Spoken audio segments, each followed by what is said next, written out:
कि मैं आज रात में 9 बजे लाइव मिलूँगा आप लोगों से। जो भी क्वेश्चन, वैसे रोज़ मिलता हूँ, फिर भी आज मैं स्पेशली आऊँगा और ज़्यादा टाइम दूंगा आपको।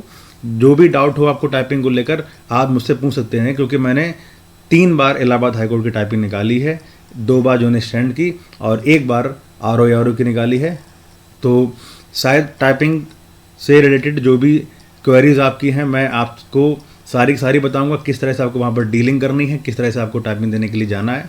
जो भी क्वेश्चंस हैं आप मुझसे पूछ लीजिए, मैं बता दूंगा। ये मेरा अपना एक्सपीरियंस भी है। और साथ में अगर आपको और भी मुझसे कुछ क्वेरीज पूछना है तो मेरे इसी क्रैक किड विद धर्म के नाम से मेरी इंस्टा ID है, आप वहाँ पर मैसेज कर सकते हैं, वहाँ पर मैं आपको मिल जाऊँगा, आप मुझसे वहाँ पर भी पूछ सकते हैं। तो जैसा कि आज हो गई है 4 मार्च और कल आप लोगों का टाइपिंग टेस्ट है इलाहाबाद हाईकोर्ट वाले सारे बच्चों का, और सारे के सारे साथी हमारे जो हैं वो इस टाइम लखनऊ में पहुंच चुके होंगे। और कहीं ना कहीं अब बच्चों के दिमाग में या माइंड में, हाथ पैरों में थोड़ा सा कह सकते हो कपकपी या हाथ पैर ढीले होने लगे होंगे अभी से, माइंड भी डिप्रेस्ड होने लगा होगा, हार्ट बीट भी पहले से 1 दिन पहले से बढ़ गई होगी। और ये एक नॉर्मल सी बात है। एक्चुअली ये मेरे साथ भी ऐसा होता था जब भी मैं टाइपिंग का टेस्ट देने के लिए जाता था। और मैं आपको बताऊंगा अभी इस वाले वीडियो में भी, क्योंकि देखिए मैंने 2 बार इलाहाबाद हाईकोर्ट की टाइपिंग दी है, 3 बार NTA के टाइपिंग दी है, जिसमें 2 बार इलाहाबाद हाईकोर्ट की और 1 बार RO की टाइपिंग मैंने दी है।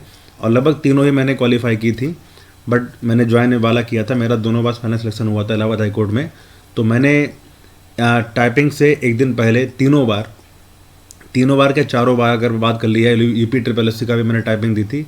तो इस 1 दिन पहले मैंने क्या क्या किया था और किस तरह से मैंने अपनी नर्व कंट्रोल की थी और किस तरह से अपनी मैंने हार्ट बीट कंट्रोल की थी, जिससे मेरे हर बार टाइपिंग निकले। तो एक एक्सपीरियंस्ड होने के नाते मैं आपको कुछ चीज़ें बताऊंगा। तो उससे पहले, जैसे हर बार जब भी मैं आप बच्चों के टाइपिंग का पेपर देने जाते हैं, तो उससे पहले मैं एक स्टोरी बताता हूँ MS धोनी मूवी वाली। तो फिर से सुन लो, शायद आपको वो अच्छी लग जाए। कि मैंने आप लोगों से पहले भी बात बोली थी कि MS धोनी मूवी जब भी आती है तो आपने उसमें ये देखा होगा, आप अगर देखें तो ये वाला जो सीन है, यूट्यूब खोल लेते हैं यहाँ से, हाँ, ये वाला जो सीन होता है अगर आप देखेंगे, यहाँ पर सुशांत सिंह राजपूत यहाँ पर दिखाई दे रहे हैं ना, जब वो बोलते हैं कि हम लोग पता है मैच कहाँ आ रहे। तो ये जो सीन है बहुत ही मतलब इम्पॉर्टेंट रह जाता है आपकी लाइफ में भी, कि जब भी आप पेपर देने के लिए जाएंगे तो मैंने आपसे क्या बोला है कि जब भी आप पेपर देने के लिए जाएंगे, जब भी आप टाइपिंग देने के लिए जाएंगे, तो आप टाइपिंग सेंटर के अंदर बाहर नहीं होंगे, आप बाहर हो जाएंगे टाइपिंग सेंटर के बाहर से ही। जब आप वहाँ पर लड़कों को देखेंगे कि किस तरह से लड़के बैठे हैं, कोई इस पेड़ के नीचे बैठा है, कोई हॉल नीचे बैठा है और कोई लैपटॉप लिए बैठा, कोई टैब लिए बैठा, लगा टाइपिंग कर रहा है, देखेंगे कि भाई ये भी टाइपिंग कर रहा है, वो भी टाइपिंग कर रहा है। तो आपके अंदर तो अपने आप आ जाएगा ये चीज़ कि भाई मतलब ये एंड तक ही टाइपिंग कर रहे हैं, तो इसका मतलब इनकी टाइपिंग अच्छी होगी। आप ही सोचो कि जिन बच्चों ने अभी तक टाइपिंग नहीं कर पाई है, घर पे टाइपिंग इतना टाइम मिला नहीं कर पाए, तो अब ये सेंटर के बाहर टाइपिंग नहीं कर पाएंगे। और ये जब यहाँ पर प्रैक्टिस कर ही इतनी यार टाइपिंग प्रैक्टिस कर लेंगे कि जो उंगलियाँ यहाँ पर थका लेंगे अपनी, और वो वहाँ पर जब पेपर देने के लिए, मेन टाइपिंग देने के लिए जाएंगे, तो उनकी उंगलियाँ उस तरह से काम नहीं करेंगी, तो बाहर हो जाएंगे वो। तो जितने भी बच्चे हमें सुन रहे हैं और जो हमें फॉलो कर रहे हैं, तो आप कोशिश करिए कि आप जो भी प्रैक्टिस आपने करी है वो आज कर लो, और आज करने के बाद में ज़्यादा नहीं 1 या 2 पैसेज कर लो, अपने ईजी पैसेज कर लो, बहुत इजी जो भी आपके पास वो सारे कर लो। उसके बाद में जब अगले दिन, मतलब कल जब आप जाएंगे टाइपिंग देने के लिए, तो एक सुबह मॉर्निंग में उठो और उठने के बाद में एक अपना बहुत ही ईजी सा पैसेज कर लो, बहुत ईजी पैसेज, हलवा पैसेज जो भी होता है वो कर लो। उसके बाद चले जाओ सेंटर के बाहर। टैबलेट, लैपटॉप, कंप्यूटर ले जाने की कोई ज़रूरत नहीं है, कोई नीड नहीं है। बाकी जब आप जब टाइपिंग देने के लिए जाएंगे तो वहाँ पर आपको मॉक टेस्ट जब देने को मिलेगा तो वहाँ पर कर सकते हैं। ये बात आप ध्यान में रखिएगा। ये जो लड़के बाहर सेंटर के बाहर मिलेंगे, आपको दिखाई देंगे, बहुत सारे बच्चे दिखाई देंगे, कितना भी समझाओ लेकिन ये नहीं मानते हैं। तो ये लोग जब घर पे इतने दिन टाइम मिल गया, इतना टाइम मिला टाइपिंग करने के लिए, तब नहीं कर पाए, तो अब 1-1.5 घंटे में क्या कर पाएंगे ये। ओके, तो पहली बात तो ये सारे बच्चे समझ गए होंगे, और ये मुझे बहुत ही अच्छा सीन लगता है, इसलिए मैंने सोच शेयर किया।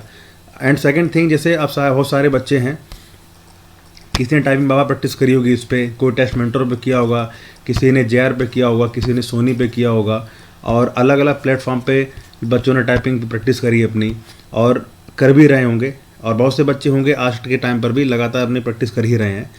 तो सारे के सारे बच्चे अब ये कोशिश करें कि आप जो भी टेस्ट दे रहे हैं उनमें से हार्ड वाले बिल्कुल ना लें। एआर टाइपिंग, जो भी बच्चे टाइपिंग प्रैक्टिस करते हैं एआर टाइपिंग पे, वो बिल्कुल एआर टाइपिंग को छोड़ दें। एआर टाइपिंग बहुत ही हाई लेवल का आता है। अगर आप उससे प्रैक्टिस करेंगे कह सकते हो कि लास्ट टाइम पर, तो शायद आप थोड़ा बहुत डिप्रेस्ड हो जाएं, क्योंकि वो बहुत ही हाई लेवल का वहाँ पर एडवांस लेवल के मैटर आते हैं। तो अगर आप प्रैक्टिस कर रहे हैं तो बहुत ही जो भी इजी आपको पैराग्राफ दिख रहे हो, आप इजी पैराग्राफ पर अपनी प्रैक्टिस करते रहें। जैसे देखो, यही देख लो, काफ़ी इजी आपको दिख रहा है यहाँ पर है, इस पे कर सकते हो। टाइपिंग के लिए अब जैसे गलतियाँ बच्चे कहाँ पर करते हैं, जैसे मैंने अभी थंबनेल में डाला कि बच्चे गलती क्या कर सकते हैं, तो उनको ध्यान आपको ये देना। जैसे पहला ही वर्ड अगर आपका TH है, तो ये जो पहली लाइन आपको ये दिखाई दे रही है, तो इस लाइन को आपको बहुत ही धीरे धीरे से टाइप करना है। जितना भी आप धीरे कर पाएँ उतना धीरे कर लें, क्योंकि यहाँ पर अभी आपके हाथ पर काँप रहे होंगे, हार्ट बीट बड़ी होगी। तो ज़रूरत ये है कि सबसे पहले हम अपनी हार्ट बीट को कंट्रोल करें, अपने उंगलियों के फ्लो को कंट्रोल कर लें। अगर आप उंगलियों के फ्लो को कंट्रोल कर ले गए तो आप निकाल ले जाओगे।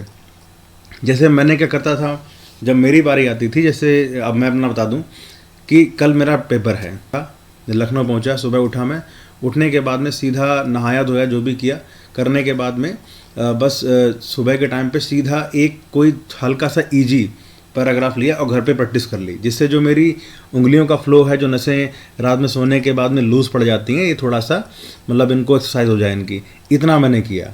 10 मिनट का पैसेज आता था, मैंने 5 मिनट का किया, और जो बहुत ज़्यादा ईजी था मैंने वो वाला किया।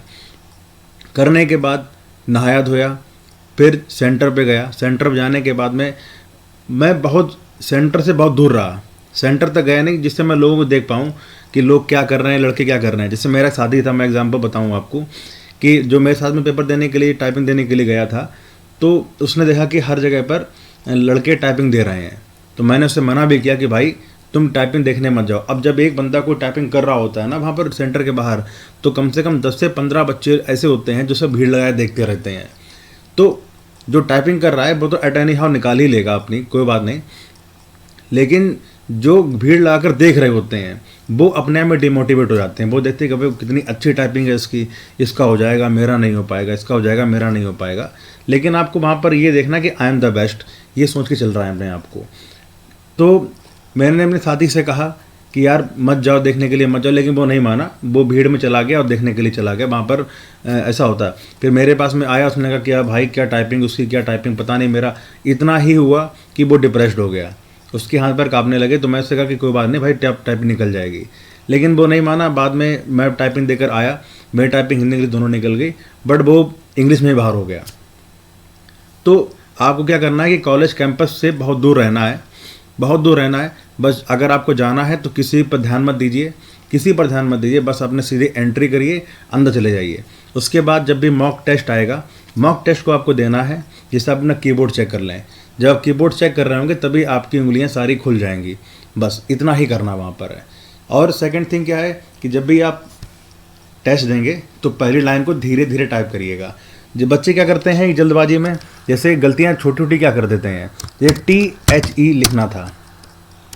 अब जल्दबाजी में क्या होता है कि बच्चे क्या करेंगे, TEH कर देते हैं, TEH ये कर देते हैं, और वो देखते भी नहीं हैं। तो ये बहुत ही मोस्ट कॉमन मिस्टेक होती है।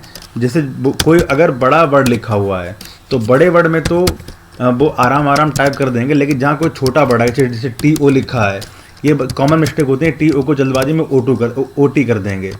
ओके, तो इनको आपको ध्यान रखना है। बड़ी स्पेलिंग में मिस्टेक्स नहीं होती हैं।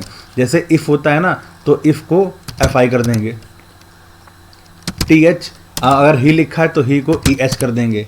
ये जो मिस्टेक्स हैं ये कॉमन मिस्टेक होती हैं, सही बच्चे लगातार करते हैं, तो इनको आपको ध्यान में रखना है। बाकी मैंने आपसे बोला कि जैसे कोई बड़ी स्पेलिंग आ जाती है, SOMETHING, इसको थोड़ा धीरे टाइप करें, और जहाँ पर आपको दिख जाए कि कोई छोटा वर्ड है तो वहाँ पर आप अपनी स्पीड बढ़ा दें। ओके, और जब भी टाइप कर रहे होते हैं आप, तो एक साथ ही कोशिश करिए कि वहीं पर आप अपनी टाइपिंग करते रहिएगा और टाइपिंग करने के साथ साथ में स्पेलिंग चेक करते रहिएगा। अगर आप बाद के चक्कर में रहेंगे कि हम 7 मिनट में टाइपिंग अपनी कंप्लीट कर दें और रात उसके बाद में 2-3 मिनट में हम अपनी चेक कर लें मैटर कि मेरा मैटर कैसा है, तो आप डेफिनेटली बाहर हो जाएंगे। क्योंकि एक्चुअली होता क्या कि वहाँ पर इतनी ज़्यादा हौच पौच होती है, इतना ज़्यादा आप पहले से हार्ट बीट बढ़ी होगी, क्योंकि आपको जब वहाँ टाइम देंगे ना तो 10 मिनट कब निकल जाएंगे आपको पता ही नहीं चलेगा। तो कोशिश करिए कि टाइप करते जाइए, साथ साथ स्पेलिंग चेक करते चले जाइए अपनी। अगर आपकी स्पीड लगभग आप मान के चलिए कि इंग्लिश में 35 की आ रही है तो भी आपकी निकल जाएगी। अगर हिंदी में आपकी 30 की 28 की आ रही तब भी आपका निकल जाएगा। तो आपको हमेशा कोशिश करनी है कि जो भी आप टाइप कर रहे हैं मैटर, आप तुरंत के तुरंत चेक करते जाइएगा। बाद के चक्कर में बिल्कुल मत पड़िएगा। बाद के चक्कर में पड़े कि हम आखिरी के 2 मिनट में निकाल लेंगे, अपने चेक कर लेंगे, तो आप डेफिनेटली इसी बात है बाहर हो जाएंगे। ये मांग चलिए। सेकंड, आपको ध्यान रखना कि जो भी मैटर आपको दिया है उस मैटर को आपको लगभग 8.5 मिनट में टाइप करना है और पूरा कंप्लीट टाइप कर देना है। बाकी मैं अपना एक्सपीरियंस बताऊं तो मैंने 3 बार लगभग इलाहाबाद हाई कोर्ट की टाइपिंग दी है, जिसमें से 1 बार RO की है और 2 बार जूनियर स्टैंड की दी है। दोनों बार मेरी टाइपिंग क्वालिफाई हुई है और दोनों बार का एक्सपीरियंस मेरा ये रहा कि जो मैटर आया था हिंदी का और इंग्लिश का, दोनों ही मेरे ईजी टू मॉडरेट आए थे। और कभी भी मैटर हार्ड नहीं आता है, क्योंकि जो भी कमीशंस होते हैं वो ये सोचकर मैटर टाइप करते हैं कि ज़्यादा से ज़्यादा बच्चे वो क्वालिफाई कर जाएं, तो बाद में मेरिट से बाहर होते हैं। यहाँ पर इतना टफ नहीं आएगा। जैसे ये वाला जो मैटर है ये भी लगभग मैं मानता हूँ कि इससे भी थोड़ा लो आ जाएगा। कहीं कहीं पर देखो बड़े भी वर्ड हैं, छोटे वर्ड हैं, जैसे मैसेंजर्स हो गए, थ्रू आउट हो गया, इस तरह के ही आ जाते हैं। आप देखो बहुत ही सिंपल सा है, तो इसी तरह का मैटर आता है, इससे टफ नहीं आएगा। वो कोशिशें करते हैं कि ज़्यादातर बच्चे क्वालिफाई हो ही जाएँ। तो अगर आप प्रैक्टिस कर रहे हैं तो ऐसे ही कोई मैटर ले लीजिए, उसी पे करते रहिए। लास्ट टाइम पर आपको कोशिश करनी है कि जितने भी सिंपल पैसेजेस हैं आप उन्हीं को टाइप करिए। हार्ड पे जाने की बिल्कुल भी ज़रूरत नहीं है। हिंदी में क्या होता है कि हिंदी में आप बच्चे बहुत पूछ रहे थे भैया कोड वर्ड आते हैं कि नहीं आते, तो 2 बार तो मैंने टाइपिंग दी थी। 1 बार तो कोई कोड वर्ड आया नहीं था, दूसरी बार में एक कोड वर्ड आ गया था, उससे कोई ज़्यादा फर्क पड़ा नहीं था और वो भी मुझे याद था। एक्चुअली भूल गया कौन सा था, लेकिन मुझे याद था। तो जो बच्चे कोड वर्ड सोच रहे थे, कोड वर्ड बिल्कुल भी नहीं आते हैं। हिंदी भी सिंपल आती है, इंग्लिश भी सिंपल आती है। बस जैसे कभी कभी एक लाइन में 1 या 2 बार आ जाएगा, जैसे इस लाइन में इंपॉर्टेंट लिखा हुआ है यहाँ पर और यहाँ पर मैसेंजर, तो इसी तरह से आ जाएंगे, लेकिन ज़्यादा टफ मैटर नहीं आता है। और जितने बच्चे पेपर देने के लिए, टाइपिंग देने के लिए जा रहे हैं, सभी को मेरी शुभकामनाएं और उम्मीद है कि आप अच्छा अपना प्रैक्टिस करेंगे और टाइपिंग निकाल कर आएंगे। जो चीज़ें आपको मैंने बताई, आप कल के दिन इतना ही ध्यान रखिएगा कि जैसे आज आप घर पे हैं, आपने रिश्तेदारों में लखनऊ में पहुँच ही गए हो कि कहीं ना कहीं पर, तो पहले थोड़ा बहुत टाइम पास करिए अपना। ये बिल्कुल माइंड में लाइए मत कि मेरे कल टाइपिंग है। बस आपको एंजॉय करना है कल का दिन, और ज़्यादा हो तो प्रैक्टिस थोड़ा बहुत कर लीजिए। 1-2 पैसेज सुबह लगा लीजिए, दोपहर में लगा लीजिए, शाम को लगा लीजिए और आराम से रात में सो जाइए। कोड वर्ड कितने आते हैं इसको नहीं सोचना है, बस ये सोचना कि पेपर बस आपको सोचना है कि मैंने बोला है कि पेपर इजी आता है मैटर, तो इजी ही आएगा। आप मेरा विश्वास रखिए, इजी ही आता है। और आपको सिर्फ और सिर्फ ये बात ध्यान रखनी है कि हमें अपनी नेट स्पीड 25 और 30 से ऊपर निकालनी है, मतलब पूरा का पूरा मैटर हमें टाइप करना है। ठीक है, ये आपको ध्यान रखना है। बाकी अगले दिन अब जब भी आप पेपर देने के लिए जाएं, सुबह उठे नहा धोकर जरूर जाएं।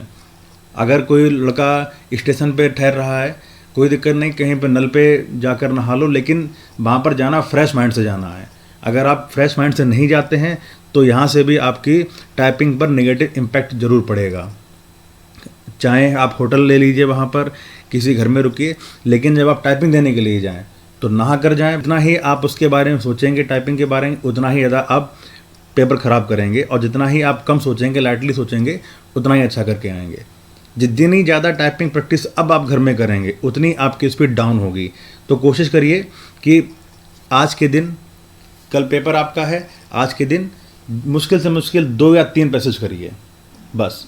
और कल के दिन सुबह जब उठिएगा तो 1 पैसेज घर में कर लीजिए हिंदी का ईजी, और 1 कर लीजिएगा इंग्लिश का ईजी। बस इतना करना है, बाकी और कुछ आपको नहीं करना है। बस इतना ही है। तो मेरी शुभकामनाएं आप सभी के साथ में है। आप अच्छा टाइपिंग देकर आइए और मैक्सिमम से मैक्सिमम नंबर अचीव करने की कोशिश करिएगा, जिससे आपके सिलेक्शन में और चांसेस बढ़ जाएं। तो फिर कल फिर मिलते हैं, तब तक के लिए नमस्कार।